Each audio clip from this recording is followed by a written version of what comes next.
Peace, HHDG. We are on another episode of HHDG Media the Podcast. And as always, give our shout outs to our crew that makes it happen every year, every week, and every year.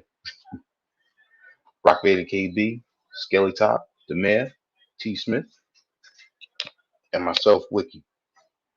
On tonight's episode, we have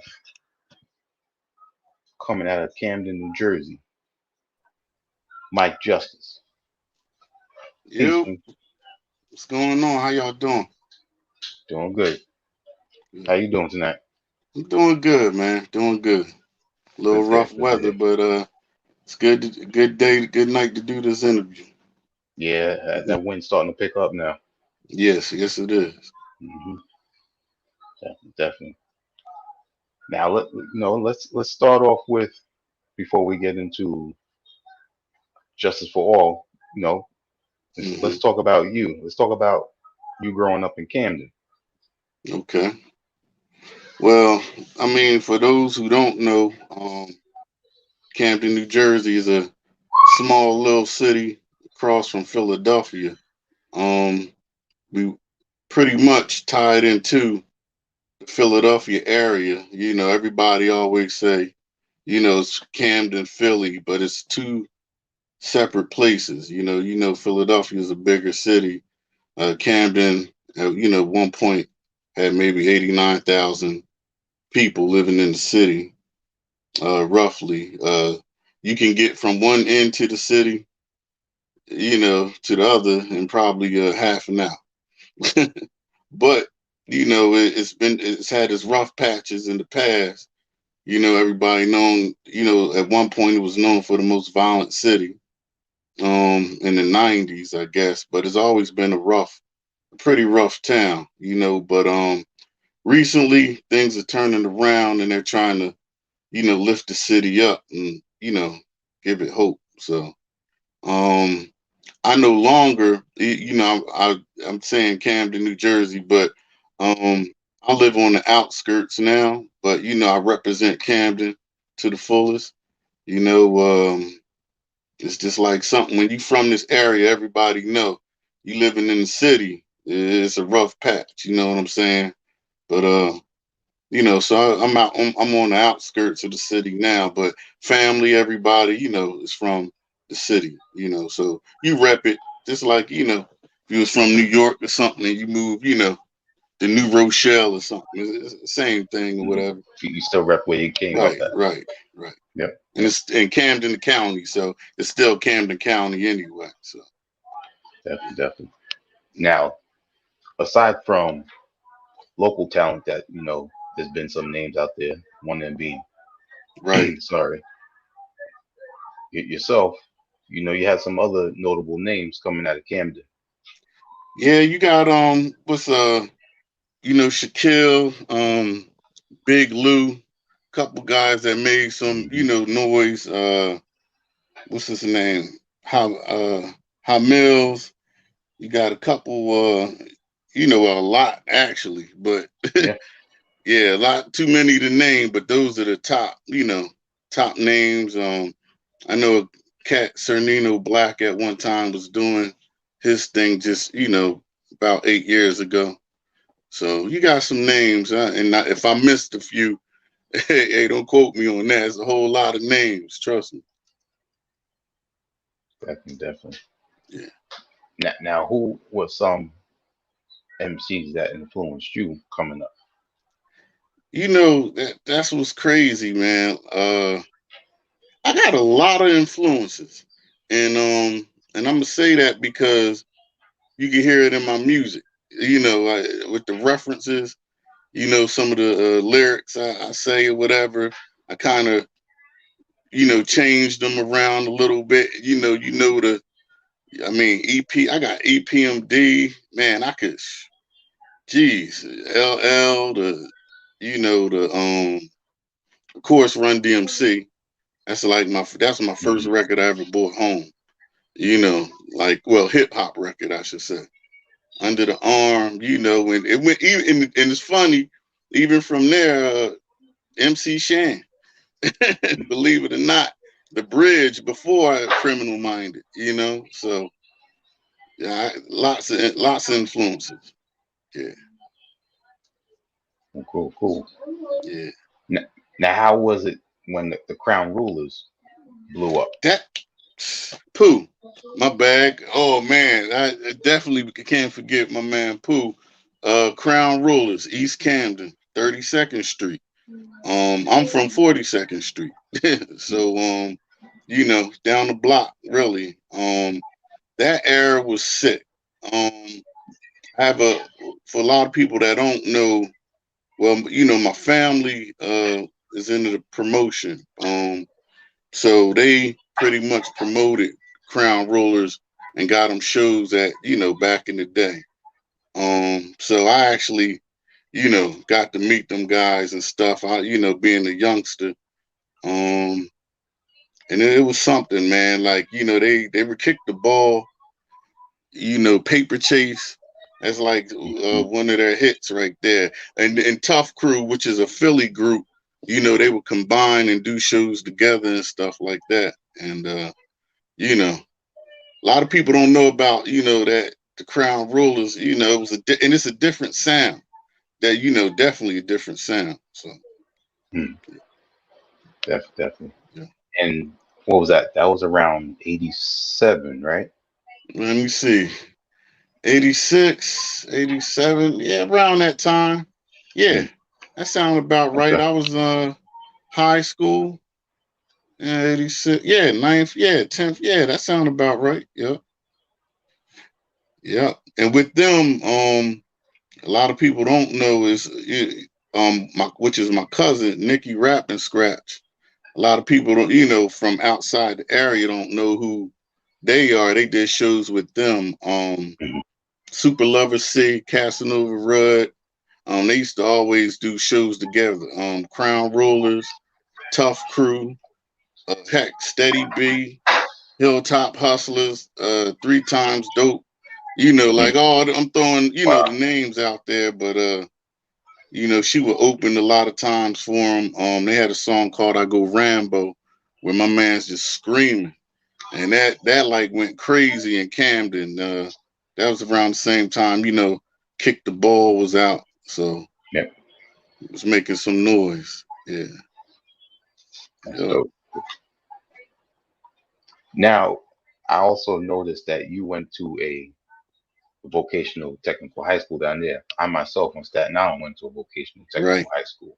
So you took up, what was it, electrician? Yeah, I was Hmm. residential electric. Hmm. Um, I guess I'm a engineer by education. You know what I mean? It's funny. My story is crazy because, you know, I went to Penn Tech. I'm gonna be honest with you. I was like, man, this is just all right. Let me graduate. You know, I end up going into the maintenance field.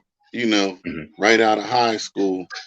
You know, doing building repairs and stuff like that, and pretty much industry and stuff. And what ended up happening from there? The recession hit, the dot com bubble. You want to say whatever. So I was in between jobs, and you know, I was like, man, I'm tired of this. You know, trying to hustle, always trying to, you know, get some money in my pocket. So I ended up joining the Navy. Hmm. So you know, from the Navy, I was a aviation ordnanceman. Pretty much, I built weapons. I dealt with Okay. every kind of weapon you could deal with, pretty much. And that's, you know, that's my path, and I end up getting out in 2010, and you know, family got a little rocky. You know, my first, you know, marriage or whatever. And you know, I said, man, I almost did 20 years. You know, I was trying to retire, so I came on out of there. And then I said, you know, I might as well just go to school because I had a Hmm. full ride. So I ended up going to There you go. Central Connecticut State University up there in New Britain. You know, Hmm. for 3 years, and that was it, man. From there, I came on back home, and you know. just doing my thing, working. And in between that, I got a lot to say about music. That's just Yeah. the Hmm. course of. I always kept music in my life, so definitely. Definitely, definitely. Yeah, And you also kept engineering in your life, to go yeah, yeah. Hey, from man, high school to, you said, that, building weapons. yeah, that paid the bills right there. That's how I gotta eat. So Yeah. yeah. So So tell us how MCing was involved during your time in the Navy. oh man, what's funny? I was on the ship. My first deployment was let me see. I went in 80. I went in what 1995, 95, Hmm. 95 and 96. What was it? 95 or whatever. And my first command was out there in Nevada. So I was in Nevada and a place called Fallon out in the middle of the desert, like maybe an hour from Reno or whatever. Hmm. And from before I went in, right after school, I would record. I recorded this project, Justice for All. Actually, it didn't even have a title. Um, my whole goal was to finish an album. That was my Hmm. whole goal. I said, man, I rap. I want to finish an album. I got to complete this thing. Yeah. And the reason why I only have 6 tracks is because I never finished that album. Really, I wanted 10 tracks on it. And you said one of my influences, definitely Nas. I'm gonna tell you right now. It's funny. That's where I get the cover from. This project here. That was my inspiration. How Nas took his childhood picture and Hmm. he threw it up with his neighborhood in the back. Yeah. Um, the funny story about that. I'm jumping around, but the funny story about that is my son, which is on the cover of that. I got the 1950 T-Bird, Ford T-Bird on the cover. The black and white photo, right? Yeah, the black and white Hmm. photo. So I wanted to capture that old school, back in the day essence. Hmm. Um, you know, and like in a neighborhood that's being revitalized, they're building up. If you can see the gate behind the scene. Um, what's that? My son's name is Justice. I named him. That's his name, Justice. You know what I mean, with the Captain America shirt on. I just thought it was classic, man. I mean, I was like, that's it. That's gonna be the cover right there. So that's just what I went with. But Hmm. back to the question. I forgot the question, man. I was Was talking about your time MCing while you were in the Navy. yeah. So it's funny. I was on the George Washington. And I used to battle. It's funny, hearing my style or whatever, you wouldn't think I was a battle MC because a lot of people say, I sound West Coast, but I did that just to get so that my fans would get a clear picture of what I wanted to talk about.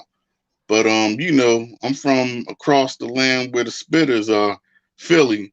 So man, I was just rapping, and then other guys would come around from everywhere. I mean, New York, Queens, Brooklyn, Bronx, Mm. Manhattan, Uptown, down. It ain't matter, man. And I was that dude that was like, At one point I was decent. I ain't gonna, I was real decent, man. And I used to win battles and stuff like that. And because I would go overseas when we went overseas.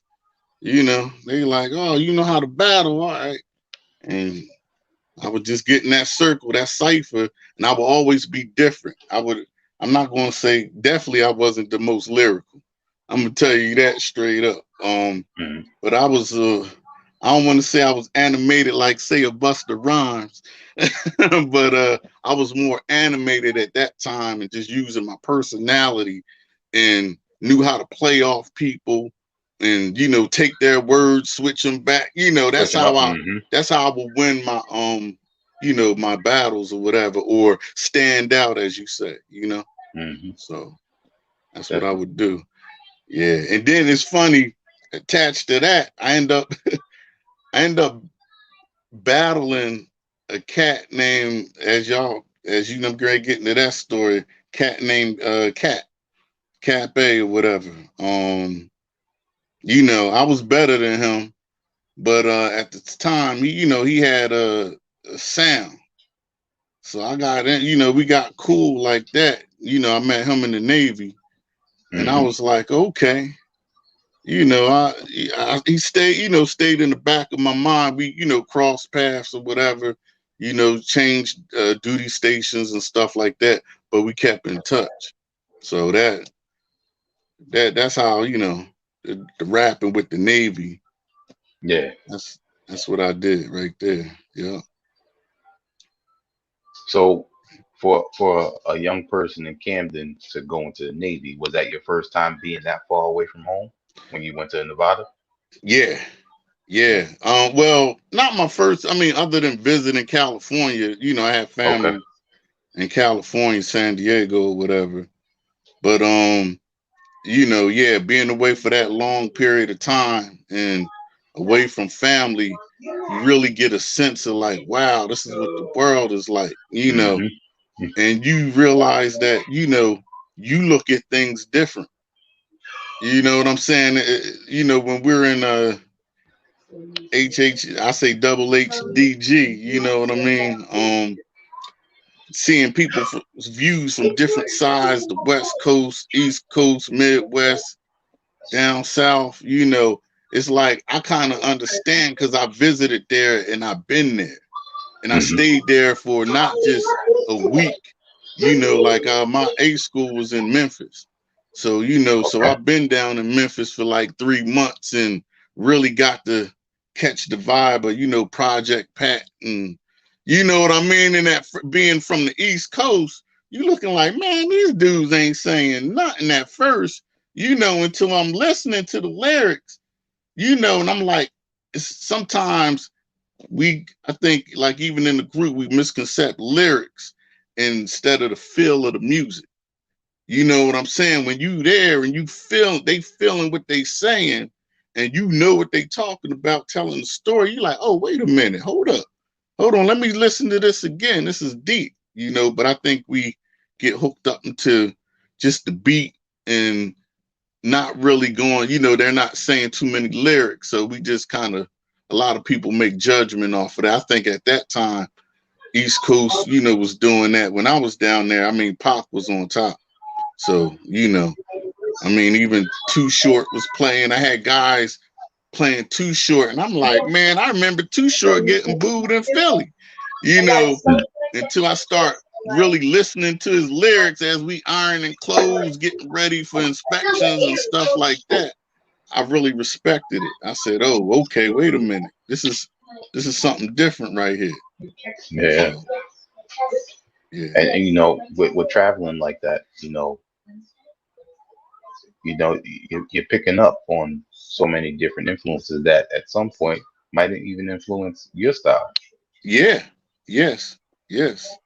Definitely. Well, while I was rapping, when I did this project, I'm gonna be honest. I think who really affected me was one of my favorite rappers. West Coast was Ice Cube. Hmm. I mean, man, I think I can see that. Yep. Death Certificate came out, and I think that woke up that woke me up as far as really saying, oh, okay, Mike, if you're gonna put something together, you got to say something. Like not saying what I'm saying is prolific or anything. You know what I mean? It's not like I'm gonna change the world with the stuff on my album, but I really was trying to capture the stuff that I was seeing going on Right. at that time. And Cube definitely had an influence, you know, to me writing. And I was listening to other groups, of course. I mean KRS and I go on and on, but I think that really had an impact to make me take, the stuff that I learned in the street and put it together and go, wait a minute, this is what's happening. So right. Definitely. Hmm. And then with you speaking of Ice Cube, I mean, when you mentioned it, I definitely I can hear it in the You can hear that? Justice for Okay. All. Yeah. Hmm. Yeah. Okay. And it's funny. I'm gonna tell you this, Wiki. Um, my name wasn't Justice back then. I didn't go by Mike Justice. It's gonna sound corny, man. I look at it now and I laugh. My name was the Judge, and I just used Hmm. my last name. You know, here come the Judge. You know, the Yeah. Judge. That Nothing was wrong my with that. name. Man, I'm gonna tell you this story how I came up with Justice. Of course, a play off of Judge. You know, Your Hmm. Honor, Judge, Justice, whatever. Man, I was on the West Coast, and at the time, you know, man, I think I was hollering at this girl in Reno or something. You know what I'm saying? You know, forgive me, you know, for the dirt, whatever. But and she was like, "Yeah, you know, I'm gonna write you and this and that. What's your name?" Da, da, da. And I was like, "Man, I'm in a, you know, I'm in a relationship. I'm not married to her now. I learned my lesson." But I was like, I said, "Man, I can't get this girl my real name." I said, "You know, she going right the back." I said, "You know," I said, "Justice. Yeah, my name is Michael Justice." You know, and I just like that threw the name out there, and I was like, "Oh." And then I start liking the ring of it, like just cut it, Mike Justice, you know. And then I said I changed it. You know, at one point I had a mixtape. Can't find it now, but I even said it in my mixtape. I changed my name from Mike Judge to Mike Justice, you know. And then from there on, I went with the name. Everybody, yo, what's up, Just? You know, people call me Just or whatever. Shorten it even more. They call me Just. You know, I'm like, all right, what's whatever, you know. So There you go. yeah. Hmm. Now you say you went to Central Connecticut State University. What brought you to Connecticut? Oh man. All right. That's the ex-wife story right there. But Okay. at the time, you know, I was in the military. I lived in Virginia. I lived in Virginia Beach actually for 10 years. Hmm. Um Heck, I even had an accent for a while. You know what I mean? A little drawl, man. I trying to shake it. It seemed to catch on me a little bit. But so I stayed in Virginia Beach, and she was a graphic designer. Um she got a job at ESPN and up in Bristol. So you know, I was moving around, man. I moved. I had a house in Charlotte. I was like, "What are you doing? We supposed to be going further south." And now, you know, she took this job up north. So that kind of threw a wrench in our plans, and I end up moving up north. You know, so that back up north, I should say, and that caused a little conflict, whatever. That it just didn't. You know, we were pretty much growing apart, man. You know, she wanted to be the career woman. I got it. You know, me, I was like, I'm trying to focus, trying to, you know, put on them bars and stuff like that, and you know, so we just growing separate directions. And I said, look, you know, I'm up here in Connecticut. We end up getting a divorce. So I'm sitting up here like, man, he got me up here and I don't know nobody in Connecticut. What's in Connecticut? Never been to Connecticut. I was like, you know, I said, this is crazy, man. So one day I just said, well, I started classes while I was in the military. You know, I already had credits.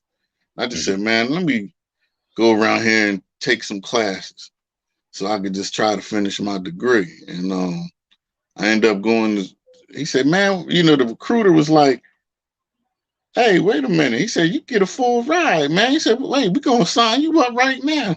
So There within the you go. week, I'm looking like, man, I'm in college full time. Wait a minute. I ain't ready for this, you know, because I don't consider myself the school type, but, you know, I did it. I mean, I just, you know, I had my basics pretty much done, and the rest was, you know, Hmm. you know, I went with safety. So I just year by year, and that's pretty much when I joined HHDG because I went 2010. I think I joined what 2011 maybe, and I graduated in 14. So during those 4 years around, or 3 years, 3 years or whatever, at that time, I was heavy on HHDG. I was always in the group, participating, because I had, in between classes, that was my entertainment. Gotcha. And also in between, while I was Music. in class on the weekends, I would run down to Passaic, New Jersey and pick up, this Cap A, whatever, and take him to shows. I wanted to do management. That took me into management. And I was like, all right, I said, man, I kind of took on a couple of his projects and said, yo, man, I'm a manager. I said, no, I didn't say I'm a manager. I said, do you need help? And he was Mm-hmm. like, yeah, I could use some help. I was like, man, because I don't see nobody helping you. I think a lot of MCs now, they try to do it by themselves. And one thing I noticed is like you need a team. Like to Definitely. really to make something move, you have to have a good team.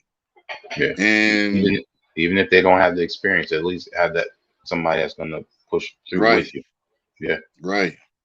And I learned, even I knew better, but for some reason couldn't build a team. Wiki couldn't build a good team, man. I seen things and I laugh at, not laugh, but it's kind of ironical. You see people trying to make it like you're the film guy, right? So you shoot the video and you got a channel and stuff like that, and you don't even promote your work. And I'm like, listen, man, you shot the video. It will help you out if you promote the video. And I was actually seeing cats get jealous at the MC. I'm like, he's the MC, or the rapper. You suppose all the attention goes to the rapper, not to the film guy. Nobody wants to see the manager or the film guy. We got to push him. He's the Yeah. ticket. I think a lot of people don't understand that. I just sit in awe, like, wow, like y'all don't get it, man. You got to make the rapper hot. Yeah. So, yeah. Cool. Yeah. So tell us more about Cafe right now. Man, unfortunately, we not even talking right now. Oh. And it's sad, man, because here I must have, helped that brother probably 10 years. You know what I'm saying? Really, about 2020, yeah, about 10 years or whatever. But I guess he felt, I said, listen, man, I done presented your music every way possible, to whether you wanted to go to label. At first I said, what do you want to do? Independent, label. Social media was growing. By 2010, it wasn't what it is today. Yeah. But I learned how to take videos and put them everywhere. So now they got, programs that do that. I was doing that by hand, popping them in people's boxes, actually helping them build his fan base. And from there, people was like, yo, some people liked it. A lot of people, HHDG did not, because I'm gonna get to that. I'm gonna get to that in a minute, and I understand why. Okay. But he built a fan base. I said, listen, you got to build a fan base so people can buy your music or want to come see you at a show, or Important. stuff like that. So I mean, we went from all the East Coast to Miami, back on up to Ohio. Like I was trying to do it, but the sound he had, I said, all right, man, he's evidently not a lyricist. And I think that was a mistake, that I posting his stuff in HHDG wasn't a match. It wasn't the right platform. And at first I was a little salty. You know what I mean? Me and I had a conversation with Dan. Dan, crack up like, man, he ain't it. That's not it. You know what I'm saying? But I'm like, man, he got some good songs as far as music now.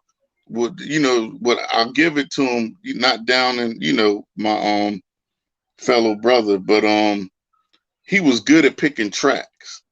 And when I Oh, okay. mean he got an ear where I mean like he might not have been the strongest on the track, but I mean I would put him with 2 Chainz or like anybody and he'll make a track out of it. He knew how to put it together. And that's one thing I think I respected. And I was like, yo, he could make a big record, not a lyrical record. The difference, your lyrics, and he wanted to go pop. He wanted to do pop records because I think that the Oh, game was changing where it was a singles market instead of an mhm. album market, as we've Get more seen the success last and decade. sales from that. Yeah. Right. So he was aiming for, all right, what record's going to stand out and pop. So I never got involved with the artistic view and nothing. I just said, listen, man, I'm just trying to put it in audiences, to build you a fan base so you could Yeah. get hot. So that was Hmm. my basic approach. And with that, photo shoots and stuff, I said, listen, man, you gotta look like an artist. I said, people don't want to see you with a old beat up JanSport backpack. You know what I mean? And a dingy shirt. I'm like, you gotta look like, yo, you trying to pop. So, but Yeah. I think he caught a lot of flack back home, because cats was like, man, you looking like you made it. And it's like, I said, well, Um. how you supposed to look? It's funny, man.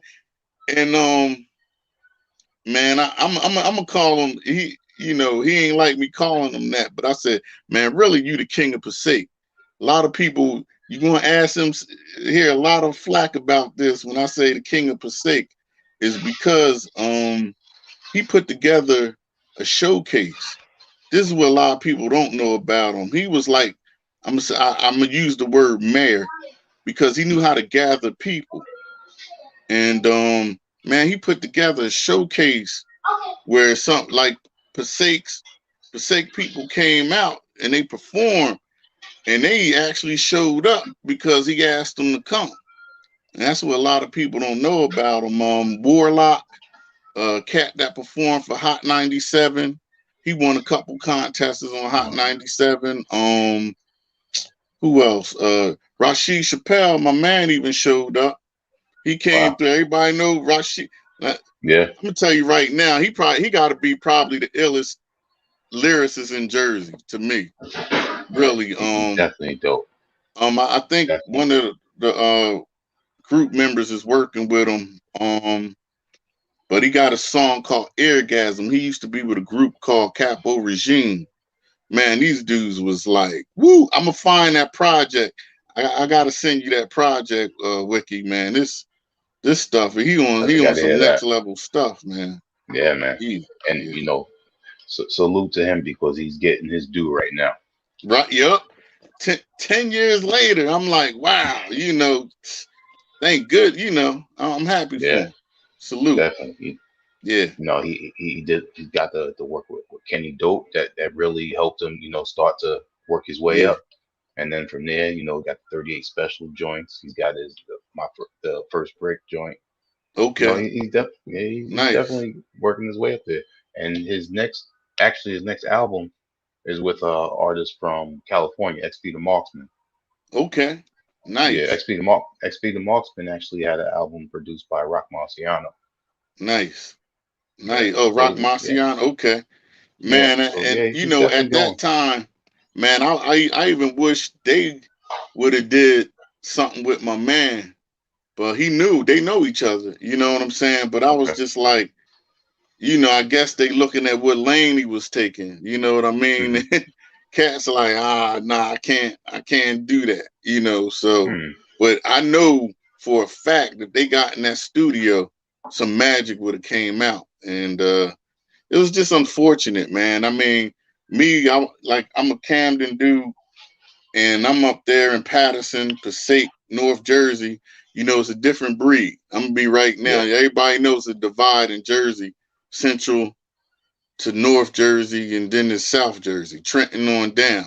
So, and I said, man, I'm seeing the same thing like as if I was home, but just in a different way.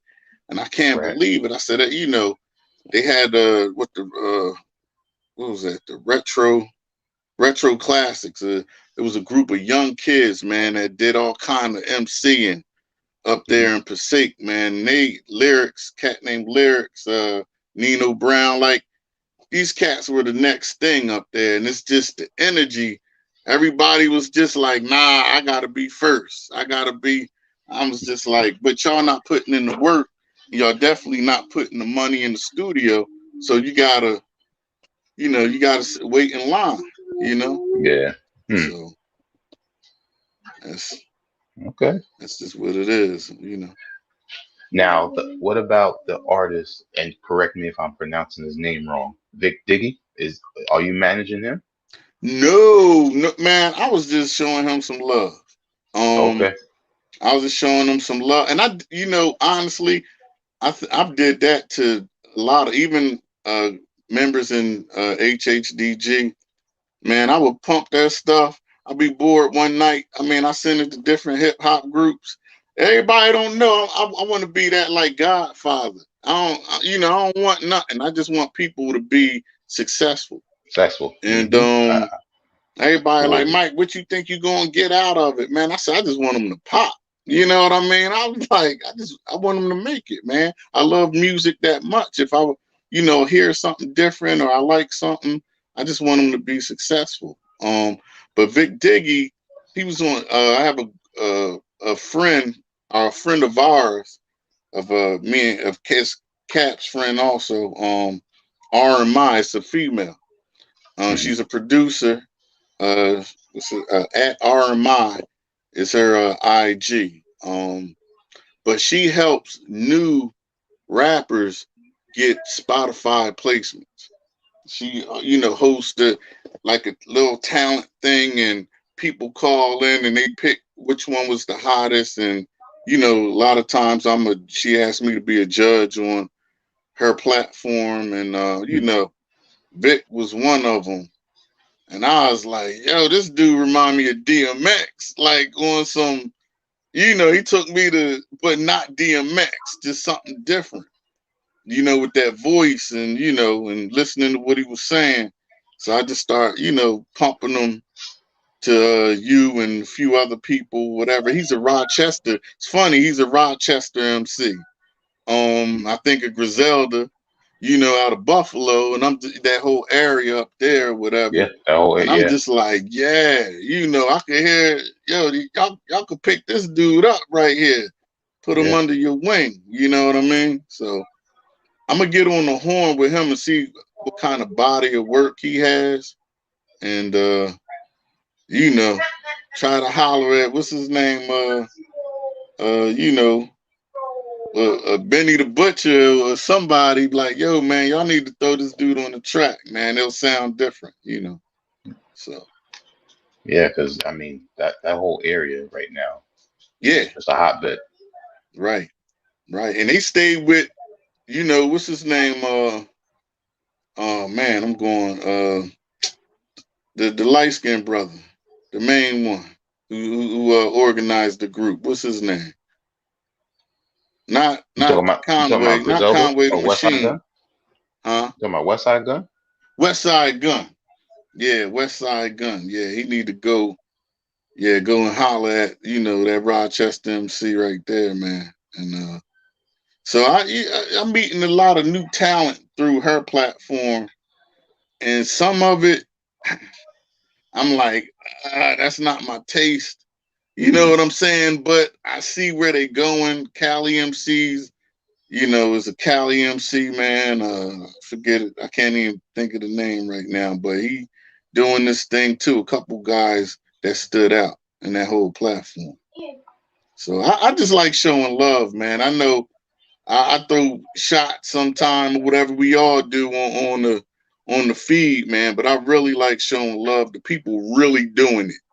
You Yeah. know, not people just sitting back judging that never, picked up a microphone sometime. I'm like, man, it's harder than you think. Trust me, Hmm. because you gotta capture the audience and people like you that dissect music, you know what I'm saying, and be like, oh, okay. All right, I see what they were trying to do. Yeah. Yeah.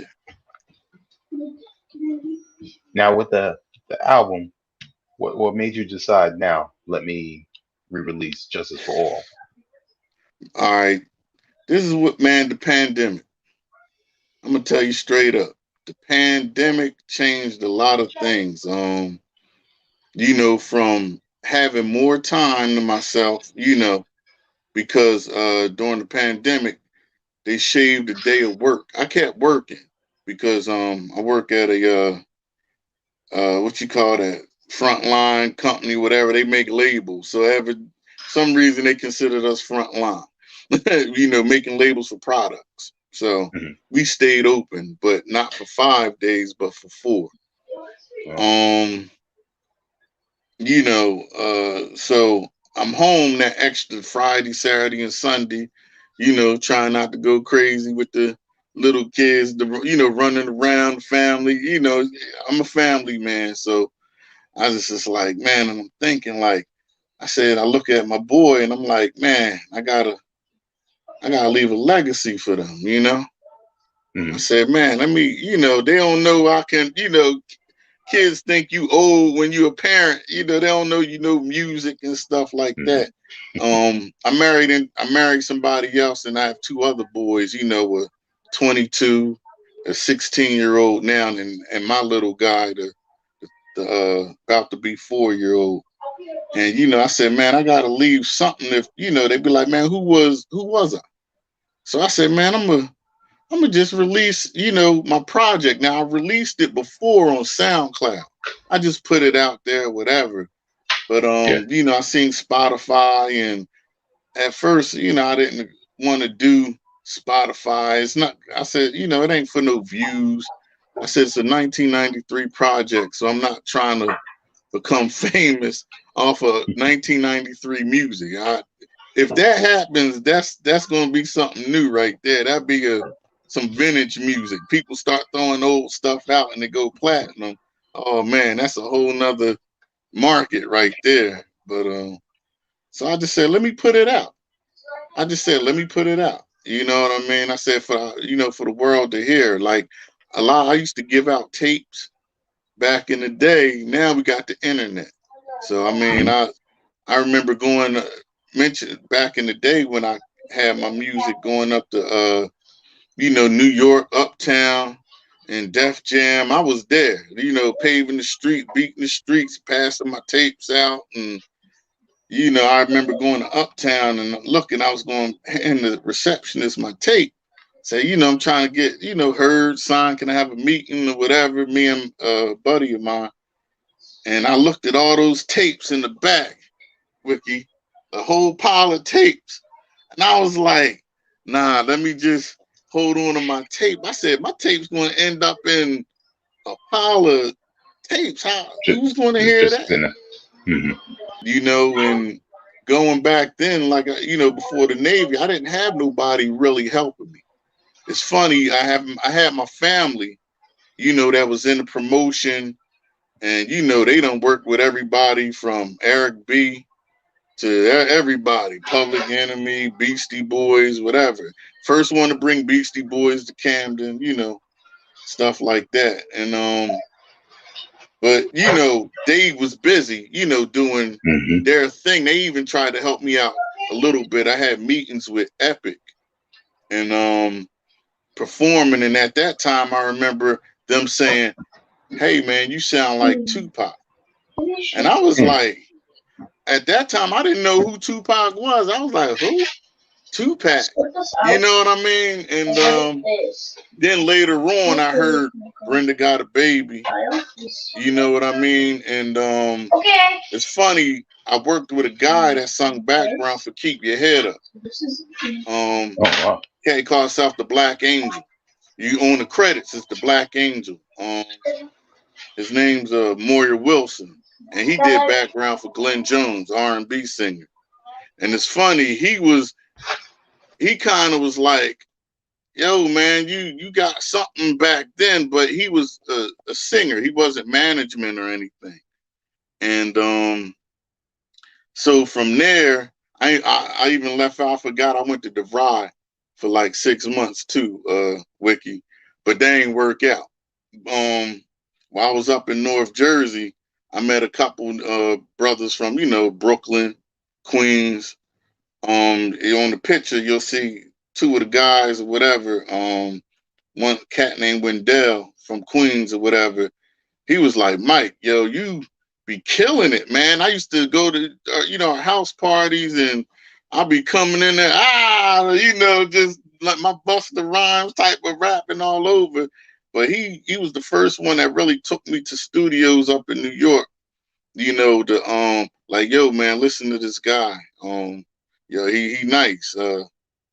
You know, maybe he could get a deal or something. But other than that, I never really had a good team. I couldn't keep a good team together. So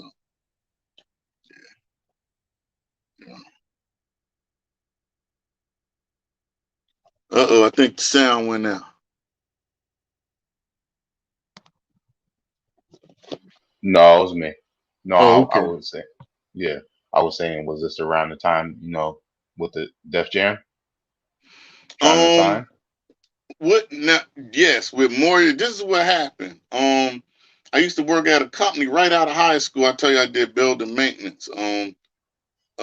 Quality foods, and so I'm rapping. I used to always be rapping, going up the steps to the bathroom. I just rapping, spitting, and the security guy at the time was like, "Yo, man, so you actually pretty nice, you know?" And I'm like, "All right, thanks." Rappers got big heads at the time, You like, "All right, I heard that. Thank you, I appreciate it." And so I start hanging with him a little. He's like, "Yo, man, you really got something." And I found out that he did background for Glenn Jones, and he said he did something for a guy named Tupac. At the time, I was like, okay, yeah, that dude got the little single on TV. All right, okay. And then he came out with "Keep Your Head Up," Mhm. and then I remember hearing "Keep Your Head Up." He played me the demo. And I was just like, all right, that's cool. But then one day I was watching MTV Raps, and then I hear "Keep Your Head Up," but I don't see him in the video. So I'm Uh, calling him like, "Yo, man, your song that you played is playing on MTV. Like, where you at? Why ain't you in the video?" And he said, "Man, at the time he was going through his thing, moving around place to place, and the label couldn't even, find out where he lived at to give him his check." So I wow. mean, that was my first time actually. He actually showed me a check later on. He's like, "Mike, man, I know everything I talked about. You don't believe, because where we from, we don't believe you unless you show us. You know what it is. That's everywhere, actually. Everybody go, yeah, okay." Until he Hmm. picked me up in that Volvo and said, "Yo, look, man, they sent me a check for like $10,500. I was like, looking at the check. He's like, "Come on, I'm ready to go put it in the bank." And I'm like, wow. Then that was some fuel right there. Like, man, I want to do this. You know, I don't think I seen a check like that big where it wasn't going to some bill or something or whatever. So Hmm. that was one of my pushes to go with the music. Yeah, yeah. Yeah, Now, with Justice for All, yeah. I was saying before, I have my favorite tracks that I mentioned earlier. Okay, Um, in comments that I believe is another group that you put it in, and I mentioned like some of my favorite okay, tracks. So I'm gonna mention those. You tell me how those stories came to be. So I'm okay. gonna start. I'm gonna start with Ghetto Mystique. Um, now, of course, during all this time, like I said, family or whatever, help put other groups out before Russ got them or whatever. I remember going to the aunt's house, seeing Fourth and Broadway records all in the basement, pink records. Wow. Everybody Mm, know back then know they what was in that the is? Yeah. pink jackets or whatever. I was like, never got to meet them. The guy, one day I want to meet the guy at MC, definitely. Um, my my cousin's boyfriend called the Funky Phantom. He was all, in the basement living there at the time, and he was picking up music. And he was just doing, these tracks or whatever. And I said, yeah, man, I'm rapping. I'm looking for somebody to make, me some music, whatever. Because at that time I did Here Come the Judge. And that was from a different studio. I had to pay him, 100 an hour. I forgot what it was, but I used to just go in, and the energy, I had to hurry up and get that done because I'm like, listen, I got like 400. So we're gonna have to lay this down in like 4 hours or whatever. But he would stay in the basement, man, and he would come up with these sounds and that weird sound, you hear the woo, the spooky sound or whatever, and then that beat just dropped. Now it just took me to another place, and I definitely couldn't rap like where I was from. You know what I'm saying? It just that flow. You can hear the track. You're not spitting a Philly sound or whatever you want to call it, East Coast or whatever sound over that type of beat. But that beat was so melodic. I was like, man, I'm going to take you somewhere. I said, I'm going to take you through my neighborhood in a nice, cool way. Like, it's hot and behind a bus, my everyday, but it's like at the same time, it's like, man, I got to get out the ghetto. You know what I'm saying? But then I'm like, yo, but I'm in a ghetto mind state. You know what I'm saying? Don't matter if you move out the ghetto, if you bring that mind state with you, you're still in the ghetto. Still in the ghetto, yeah. And that was the idea. And I just, felt that whole vibe, and just took my time with it. And it's funny you saying Def Jam with that track. I'm glad you mentioned that track. My cousin was doing her thing. The one Nikki Rapping Scratch that did the song I Go Rambo. And I'm like, of course I gotta put my cousin on the track. Everybody in the area, knew who she was. They ain't know who I was. I'm like, so I got the plug. I'm like, yo, cuz you gotta get on my track, And I just, said, sing the hook like this or whatever, gotta get out. And it's funny, because I think did Bone Thugs and Harmony come out a little later after that? But it's funny how the timelines go. It's Thuggish Ruggish Bone, I think maybe came out a little bit after that, or maybe a little before. And I'm sitting here like, yeah, this is gonna work. And I gave the tape to my boy Moyer, the guy that worked at Quality Foods. He was the security guard. And he said, yeah, man, I'm gonna pass it off to my man and see what he has to say about it. At that time, I didn't even have the body of work that I had. And I think maybe 2 months later, I put the number, whatever, the guy called me. No, I see my boss or whatever. He said, hey man, you said you do music. I said, yeah, I do music, He said, well, let me have your tape. I was talking to the security guy. He said, you good. All right, here you go, man. Whatever. I packaged it up, gave my 5x7 or, here you go, picture, whatever. Here you go. Yeah. He was my boss. Now I was just like, now, all right, this ain't nothing's going to come out of this. He don't want me to leave working for him. So he comes back like 2 weeks later, say, yeah, I talked to my own buddy. I told you I was going to talk to him. He said he worked for some type of label or whatever. And I was like, yeah, what label? He's like, Def something. Def. I said, stop playing, Ken. His name was Ken Murr. I was like, really, man? Def Jam? Yeah, that's it. Def Jam. I said, all right, whatever. Nothing ain't going to come out of this. Everybody, I'll get back with you, And I got a call from a cat. His name was also Mike. Can't remember his last name. And he was like, yeah, man, we like that Ghetto Mind State. It's funny you picked that song. Because that would have been, I thought of that as a big record, a single at the time. And I was like, oh, nice. He said one thing. He said, I want you to go back in the studio and I want you to take the female off the vocals. So what you hear now, it was just me saying, gotta get out, gotta get out, gotta get out the ghetto. And I was just like, nah. At first I was like, nah, man, that's the song, you know? Yeah. But now we talking, all right, he's associated with Def Jam. So I'm like, I even told my cuz, look, cuz, I appreciate it. Listen, you know, they want me to take the lyrics off. I mean, I said, once we get this deal, don't matter. We're going to have lots of songs to do together. Don't worry, you know. And I took her off the track. You know what I mean? Sent it back. Yo, you got it? Yeah, I got it. I'll let you know. Never heard from her.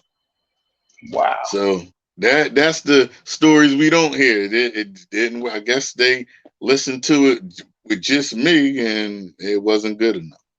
So I said, man, you know, at first, you know, brother feelings hurt. I'm like, man, I was on Def Jam. Actually took a look at me, you know. So that made me go even harder. You know, I ain't even put my head down. I said, all right, now I'm going after the, you know, West Coast was running it, you know, which I'm coming off explains that, you know, the whole gangster scene and the whole, you know, bang bang shoot 'em up is on the scene now. So I'm talking about I'm coming off with it. And I was just I was really ticked off at the industry at that time when I made that song. So that's that was a little bit of anger in that track, you know, control, but you know, I was hot at the industry. So and I said, man, what y'all want me shooting up people and this and that? But you know, we know what it turned into. So yeah.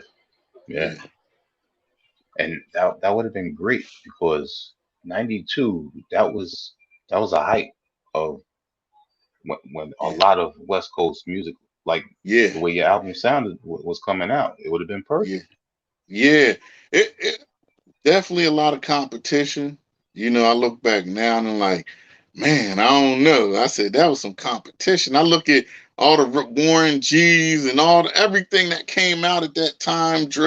I was like, man, I was up against the world for being from the East Coast. I was just like, but I think I crafted and went with that sound. But maybe they probably said, where this dude from? Who knows? You never know. They probably was like, where Jersey?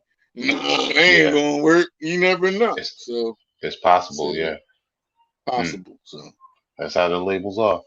That's how, that's just how it went, man. But you know, I went hard, man, and I finished a lot of my tracks, the rest of the tracks, and after that, like I said, things happen, life happened. You know, couldn't get in the studio, couldn't get a job to get in the studio at the time, you know. So that's where the project stopped. And it's funny how, you know, Jay-Z, Reasonable Doubt, you know, he's like, yo, I'm only going to do this once and I'm done. That's kind of how I was with that project.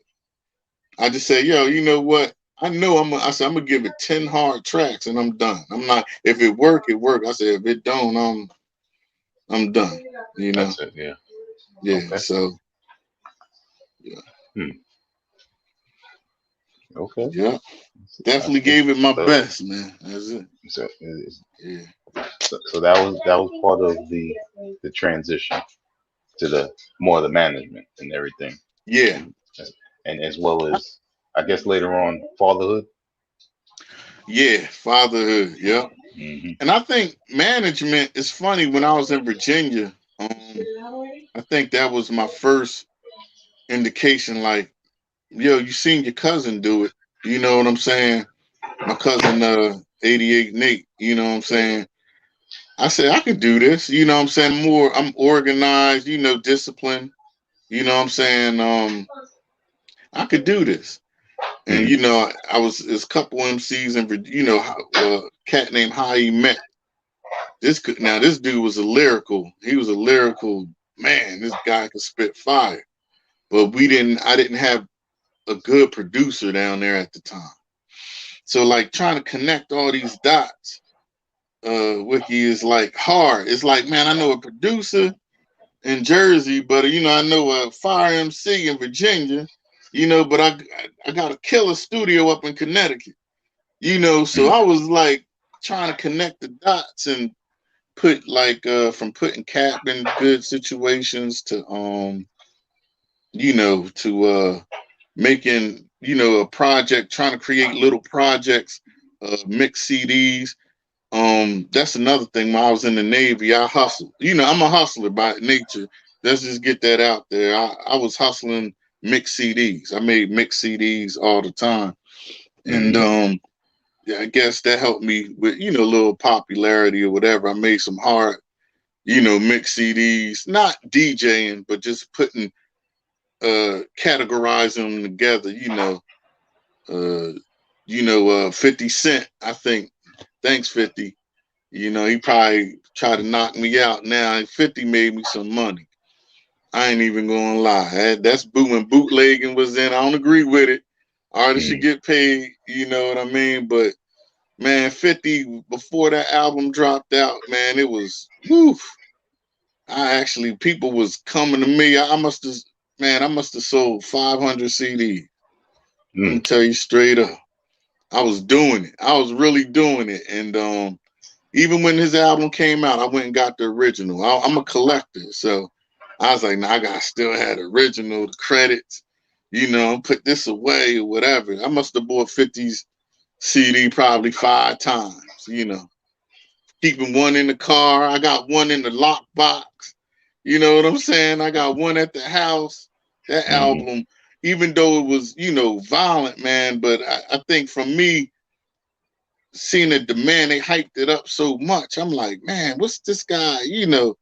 He must be changing the game. But that helped me out a little bit with kind of my music popularity, because later on in the military, I end up throwing shows on the ship. I would do talent shows. Okay. And I said, man, all right.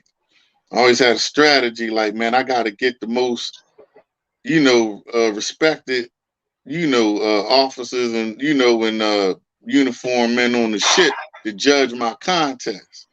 And that's what I would do. So them guys would go extra hard, man. I would just organize it. And at that time, we ain't have social media. I was on the email, sending out, group emails like, hey, man, come down to the mess decks. We got a talent show, and man, just putting it together. And it worked out pretty good to kind of people that I know now. I know a lot of veterans and stuff. That's what make up a lot of my page and stuff. And I directed them to Cap's music. So I got some of them as fans. I knew how to move groups and but some of them liked it, some of them didn't, man. Tried my best. That's it. Now, another aspect of you transitioning is CFIG, Council Financial Investment Group. Oh, hey, like I said, Wiki, I'm a hustler. During the pandemic or whatever, I'm sitting up here like, man, let me, watching YouTube channels and, this is the time to buy in the stock, as everybody jumped on it. It's the time for me to really focus on my money. I said, I always invested in 401ks. I have an IRA and stuff like that. But I said, now I'm gonna scale back on my 401k, and I'm gonna play with this. I start Robin Hood, Webull type of stuff. I said, the stock market, man. I said, it's just like hustling. It's like music. I always explain, people like, man, what made you want to get into stocks? I said, look at it. I said, when a record's hot and when it's about to go, you like, man, this dude gonna take off. Somebody better get him. You gotta hop on there. You got that feeling. I look at it the same with stocks. I mean, Apple, I owned some stock back in the day. I think I bought in for like $25 a share. And I had like $3,000 at the time because it was $25. And man, the ex, people, influences or whatever, I sold it. I'm kicking myself to this day. That was in, I'm gonna say 90, let me see, 2005, 2006, maybe around that time. What is worth today per share, what, $125 a share, I would have had it for $25 a share. You just do the math. You know what I'm saying? $3,000 worth. I'm like, man, I probably wouldn't be going to work, you know. So, but anyway, that kind of got me. I said, so I know what's hot. You know, the Microsoft, you know, your pillars that you've seen since the last 10, 20 years. I said, just invest in what you know. Yeah. That's how I started off. And then I started learning, oh, okay, buy at the dip. Oh, you wait, of course, you buy low, you wait till it shoot and go high, and you know, you sell, you peel off your, you know, your money. If I buy it at $2 and that thing shoot to $10, I made $8. I'm like, well, if I put $1,000 on that, you know what I mean, and it shoot, that's, hey, where can you do that at? You can't. And the it always go up and down. And you know, record shows that, you know, they do better every year. Stocks do better every year. And I'm actually seeing that now that I'm doing individual investment. I just look and go, look, yeah, I'm at up 500%. You know, yeah, last year, the pandemic, I did real good. Man, Tesla, thank you. You know, Tesla, I just said, man, I don't want to take this I think I bought in at 800. And I said, man, I gotta give up this money. And that thing went, shot through the roof, and I took off my top, then it dropped, you know. I said, all right, I got it now. And I got the hustle, you know. Something you just gotta be patient. So, patient, and you gotta understand. Understand when to get out. Yeah, when to get out. You know. Yeah. And you got your group stocks too, your you know, the daggone, I can't, you know, the one that buy a whole lot of stocks, those are your safest stocks. Your man, I can't even think right now, but you know, I don't know. like your shelf, man. I gotta talk to you offline. It's really something, man. Like, it's just like going to the grocery store and saying, instead of buying one bag of Lay's chips, I want to invest in all the chips. And you know, it won't go straight up, but it'll be steady. Like, people home during the pandemic, first thing what they want to do, they want to eat snacks. You just use simple logic like that, and that's what made me go, oh, okay, yeah, that makes sense. So, and I got a group of buddies together that I serve with, and people I knew from the past, and I just started, you know, a little group. Like, listen, man, look at this. Check this guy out. Chris Singh. I would recommend this guy, Chris Singh, on YouTube, that takes you step by step. I mean, and I seen this guy go from 100,000. He said, I'm gonna show you live, you know, my account and what he invested in, and he made $100,000. Like, I seen, like, wow, this dude. I'm like, I don't know if I come to find out he is a millionaire, but he wasn't. You know, he just kind of kept investing, flipping it, buying out. It's amazing, man. How do you spell his name? You said Chris Singh? Chris Singh, Sain, on YouTube. Brother out of I think Rapids, Michigan. I think Grand Rapids. Yeah. Grand Rapids, Michigan. Yeah. Yeah, he's pretty good. Step by step, tell you how to buy, you know, calls and groups and, man, all that. Good to know. Dude. Good to know. Yeah. Definitely. And another investment of yours is what you're wearing right now. Koala. Yeah. Pandemic. During the pandemic, Wiki, man, I think I got to a point where I just said, no, I want to challenge myself. I said, how many entities can I start this year? Like, and really keep moving. You know, my brain, man, when I get moving, I'm like, you know, let's go. You know, I said, all right, the project. Let me go ahead and put together the pictures. I took old time friends, you know, and I kind of associate them with the pictures. A lot of those in the picture, the guys or whatever in the group, they were my background. Here come the judge. Here. So I just start, my mind moves, I'm putting it all together in my old pictures. I'm like, yeah, the guy Wendell, the two guys, even though that was in a educational institution, I got Tommy knockers. They look like they could be some stick up boys, you know what I mean? Yeah. So that's kind of I ain't even gonna go with the story with a couple of them. A couple of them was really about it, you know what I mean? But I'm gonna leave that alone, But it's so I got the idea with all the pictures. That's how I said I'm gonna use all the old school pictures. I'm not gonna use a photographer. I'm not trying to come out or nothing. So I'm gonna use my old pictures, 1993. I'm gonna really take you back. Now that was the whole point. Hmm. Yeah. And with the company that you're wearing, where'd you come up with the name? Cool koala. It's funny. I always like koalas. Everybody like lions. You always see representation of lions. I don't know. I think I had a little stuffed animal when I was a kid or whatever. And I'm just like, man, they cool animals. They don't bother nobody. They laid back, kind of represent me, And so I had my buddy, one of my buddies in the military. He's an artist out of Texas.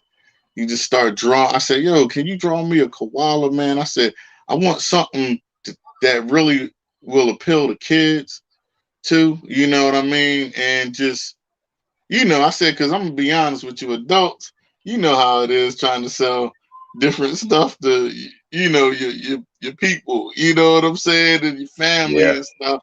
It's it'd be like, the hardest all all the right, man, time. what you got? A little t-shirt company? And it's just like, all right, So it's like, listen, sometimes you got to go outside your familiarity, your people, And I said, yo, I'm gonna just go this. I said, people love their kids and stuff like that. And with retro t-shirts like Yeah, Wu-Tang and that's a big thing. instant Yeah, noodles. I see people wearing all kind of crazy. So I'm like, instant noodles got a t-shirt? So I said, all right, why cool koala. I said, why not? Cool koala. And my man drew it up for me. And that's what I came out with, a cool koala apparel. Um hmm I haven't gotten the website up. I'm still looking for, I'm bad at the tech right now. And I used to be good at the tech, but now I'm not in school, so I don't have my computer screens and and I'm always moving around now. So I just work off my phone. But I'm looking for, a way to advertise other than Instagram, getting a website and stuff like that. I'm like, man, this yeah, stuff, ooh, this is getting expensive. I don't want to spread myself too thin.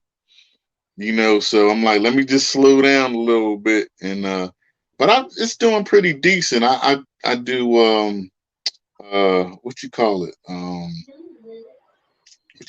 flea markets. I go to flea markets. I sell my shirt.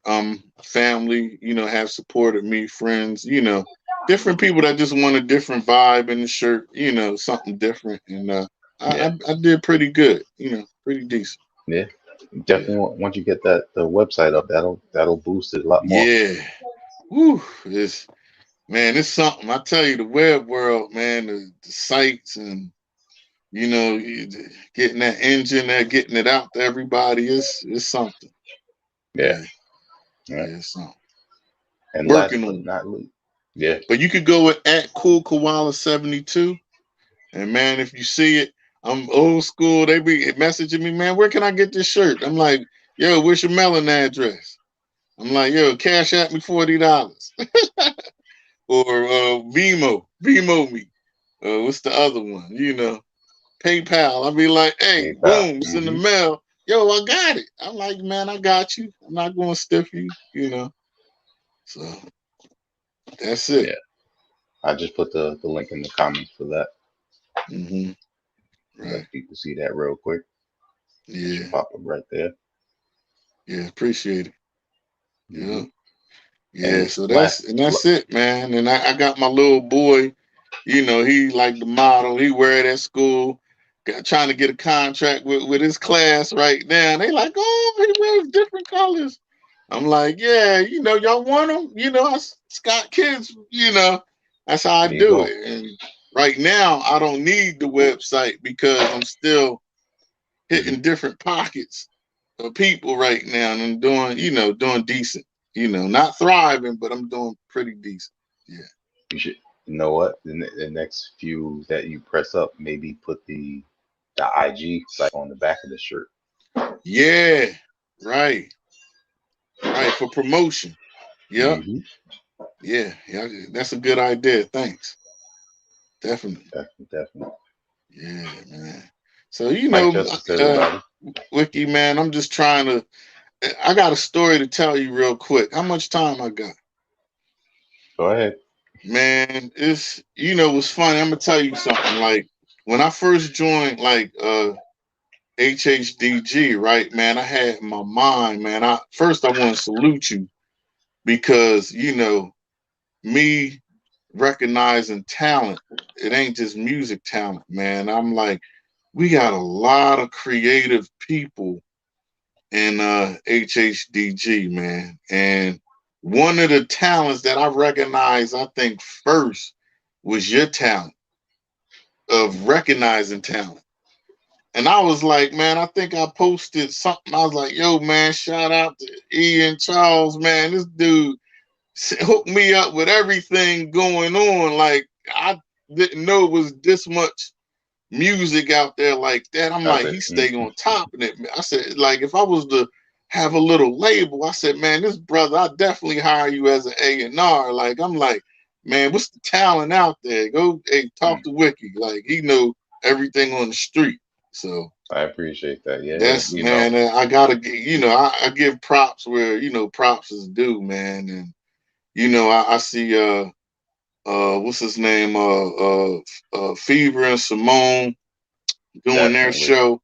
I love it, man. I'm just like, wow, that's organized. It's like I could go to them to find out about sneakers and different culture. I could go to you to find out what's the latest. It's so much Definitely, talent. definitely. And Yep. Fam was supposed to be starting a channel, and I wanted to even reach out to a lot of, group members or whatever that got something going on that's packaging it good and say, hey man, if this thing take off, I would definitely like you on that platform. And I'm definitely, I got you in mind. You know what I'm saying? But nothing's really in motion with that. He's messing with film right now. But I said, hey man, I got talent. When you ready, I know who to call. I always know the plug. I connect the dots.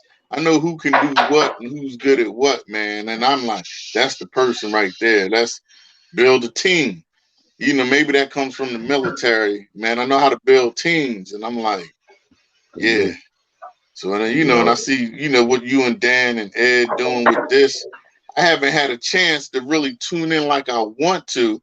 I I checked out a couple, MCs you have recently because I'm going back listening like Sev. I love Sev's music. He's definitely doing this thing. You know what I yeah, mean? What's that? Yes, 6 Man, Sha yeah, Stimuli. Revelation, God Illa, and God Illa. So yeah. I got to see those interviews and was like, man, these brothers out here still doing their thing. And I was like, if it was a lane for like you said, grown hip hop or adult hip hop now Adult that we're contemporary. older and Hmm. stuff that makes sense and that's mature now, it's like, yeah, that's a whole nother lane right there. I'm with it, Yeah, definitely with it. And definitely. not as an Yep. MC either. Nah, I like putting it together, man. Not me rapping. Yeah. I haven't freestyled in like maybe 3 years, so I don't know. Oh, and I got a coin. I think I need the coin struggle bars, man. I think I was the first one to use that. Nobody ain't gonna give me that. And that's when we had that contest with we was battling each other, And I think The my L, the L, who the was L, what was that? who The was my the LOS MC? battle. Huh? No, I'm saying what was that? The LOS battle, right?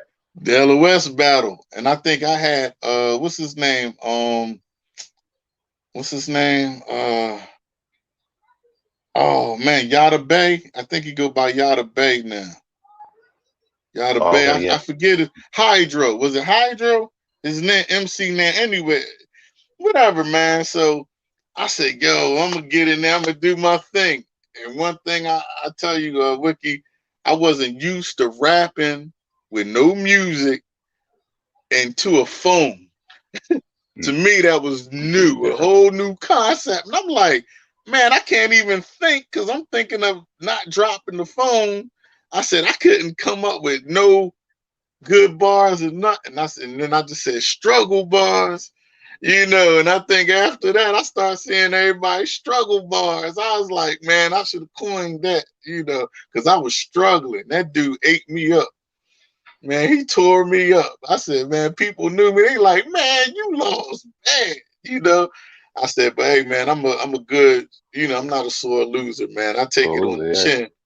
I was like, yo, I give him his props because I heard his stuff. I'm like, yo, he good. Cat's good. So, Definitely, definitely. def- That was great, man. yeah. Mike Justice, everybody. The judge. The judge, Mike Just, yeah. I appreciate you taking the time out to speak with HHDG Media tonight.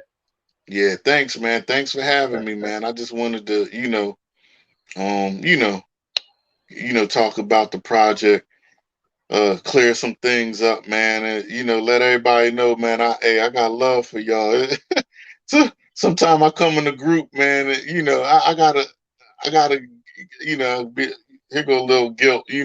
I shake things up a little bit, man, sometimes because I like to come at views from a different perspective. You know what I'm saying? And I'm gonna just leave it at that. We ain't going. That's a whole nother show, but yeah, Yes, yeah. indeed. Keep them So as intrigued, always, man. Remember, this is that's true. entertainment, baby. You know what I Yes. mean? We also got to remember this is entertainment. I think a lot of people get too personal, man, and take it too serious. I be like, Yeah. man, I'm like, remember, we talking about music. Are we talking about beef or we talking about music? Because, I could tell you about the Temptations and where they got that sample, but you wouldn't talk about who shot who. Like, man, I ain't into that. I'm with the music. Let's get Yeah. back to the music, man. And People everybody, get too much into that. yeah, get from uh, out of your feelings, man, and lighten up a little bit, man. Life is too short. It's not that serious, man. And Yeah. well, it is serious. Not to take it too serious to get angry. So Yeah. Hmm. that's my thing. But thanks for having me, man. Appreciate it. Definitely, definitely. And as always, when we have our guests, we give you shout outs and tell everyone where they can reach out for Cool Koala, Justice for All, and as well as the other businesses. Everything is Michael Judge 72. Whether you look for me on Facebook, Instagram, even Twitter. Um, I just want to give a shout out to the guys that run the group. You, KB, Wiki, Dan. Ed. Man, thanks for putting this platform together, man. Yeah. Stick with whatever y'all doing. DJing, podcasting. It's brutal out here, man. Nobody is not a lot of love. But man, it is love. Yeah. Even though a lot of people don't show you love, there's a lot of people that still like what you're doing, man. And I'm like, keep going. So shout out to the group, HHDG. I always say that double H. I gotta be different, switch it up. But keep doing y'all thing, man. Thank you. All the women in the group, y'all need to come out too, man. And I like when the women in the group come out and give their visual. Shout out to the family, man. Peace to your family and Thank you. man. Thank you. Yeah, tell her, man, I miss her photography. She used to do pictures, right? Okay. Hmm. See, I remember, man. I remember. Yeah, yep. Tell her take them snapshots, man. But yeah, that's it, man. Just And everybody that did my worked on my project at one time, Mass Productions, Funky Phantom, you know what I mean? Cross Key Studio, Mass Productions. Yo, shout out. Love. Definitely, definitely. That's great. And on behalf of our HHDG Media crew, we're gonna say peace. Peace.